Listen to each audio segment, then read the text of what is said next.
Madali lang to mga lods. Tara, gawin natin. Let's go. Diretso na agad tayo sa CapCut. First clip, yung mukhang taong yan na tumalon. Tapos, yung second clip, walang tao. Then, yung third clip, yung nakabike na, yung mukhang taong yan.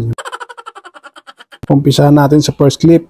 Baba natin yan gamit ang overlay. Then, kapag naibaba na natin, abante tayo, tapos focus tayo sa pagtalon niya. I-split natin dyan, tapos burahin natin sobra. Then, stay pa rin tayo dyan sa pinakabadulong yan. I-freeze natin yan gamit ang freeze. Hanapin natin yung freeze. Then, focus naman tayo dyan sa freeze natin yan. Then, remove background natin yan. Hanapin natin remove background. Then, custom remove. Tapos, galawin natin yung brush size para lumiit. Then, papulahin natin yung mukhang taong yan. Kapag goods na, focus pa rin tayo dyan sa freeze natin yan. Gagamit ulit tayo ng pinagbabawal na teknik dyan. Stay lang tayo dyan. Tapos, lagyan natin yung diamond. Pindutin natin yung diamond. Then, abante konti. Focus kayo sa diamond. Pag nagputi na, kaya natin itaas yung mukhang taong yan hanggang sa hindi na makita. Taas natin doon sa dulo. Kapag goods na, stay pa rin tayo dyan. Split natin yan. Tapos yung sobra, burahin natin. Then, punta naman tayo doon sa nakabike na siya. Yung third clip na yan. Focus tayo dyan sa pag-angat niya yung unahan ng bike. Stay lang tayo dyan. Split natin dyan. Tapos, burahin natin yung natira yung nasa unahan. Then, ibaba din natin yan gamit ang overlay.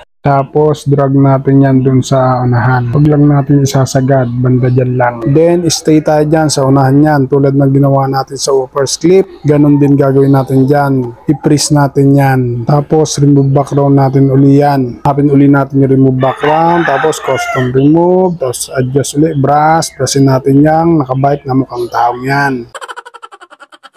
Kapag goods na, stay pa rin tayo dyan. Abante tayo, punta tayo sa pinakadulo niyan. Stay lang tayo dyan. Maglagay din tayo ng diamond dyan. Tapos, atras tayo konti uli. Pag nagputi, galawin uli natin yan. Nakabike na yan. Iangat lang natin hanggang sa mawala na. Then, split tayo dyan. Tapos, erase natin yung nasa unahan. Sobra. Then, yung natira, drag natin dun sa unahan. Yan, dikit natin dyan. Tapos, yung kaduktong yan, dikit na rin natin yan. Drag natin din dun. Finally, check natin pag goods na. Tingnan natin yung kinalabasan yan. Yan. Kapag all goods na, split natin dyan. Burahin natin yung hindi natin kailangan, yung sobra. Tapos, ready to export na natin mga loads. Kasundan ba? Diba madali lang? More practice lang mga loads para magamay nyo sa CapCut para makagawa kayo ng mas astig na video. Paano mga loads? Salamat sa inyong panonood at thank you Lord.